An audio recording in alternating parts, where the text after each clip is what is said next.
Purple colour change అయ్యాడో ఆటోమేటిక్‌గా అంటే మరి ఎట్లా అయిందో తెలీదు గానీ అప్పటి నుంచి అతను మంచి ప్రాఫిట్‌లో ఉన్నాడు. ఓకే.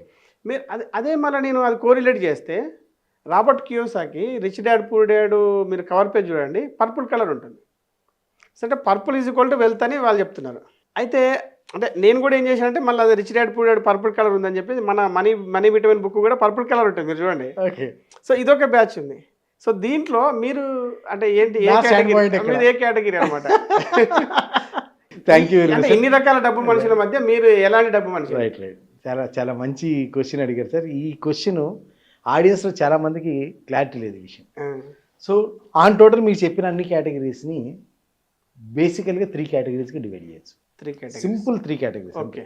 మూడే 3 కేటగిరీస్. ఇన్ని కేటగిరీస్ లేవు అసలు. హుహు. మూడే కేటగిరీస్ ఉన్నాయి. ఓకే. కేటగిరీ నెంబర్ 1 ఏంటంటే మనీ ఐక్యూ, ఇంటెలిజెన్స్ కోషెంట్ గురించి మాట్లాడతారు.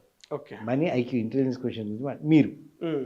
మీరు కానీ వంగరాజ ప్రసాద్ గారు కానీ హ్మ్. ఈ సిఏలు కానీ వెల్త్ ఇన్వెస్టర్స్ అంటారు సార్, వెల్త్ పోర్ట్ఫోలియో మేనేజ్మెంట్ ఆహా! చేస్తారు. ఓకే. ఓకే. ఆ!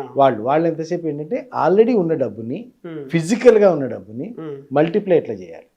ఓకే. మేబీ 1 లక్ష ఉందంటే దాన్ని 2 లక్షలు ఎట్లా చేయాలి, 3 లక్షలు ఎట్లా చేయాలి. ఆహా! Maybe they talk about real estate, they talk about mutual fund, they talk about SIP, they talk about shares, they talk about investments, gold మాట్లాడచ్చు, ఏదైనా చేయొచ్చు. హుహుహు. అంటే వీళ్ళేంటే ఆల్రెడీ ఉన్న డబ్బుని మల్టిప్లై చేయటం అంటే వీళ్ళదంతా ఇంటెలిజెన్స్ అనమాట.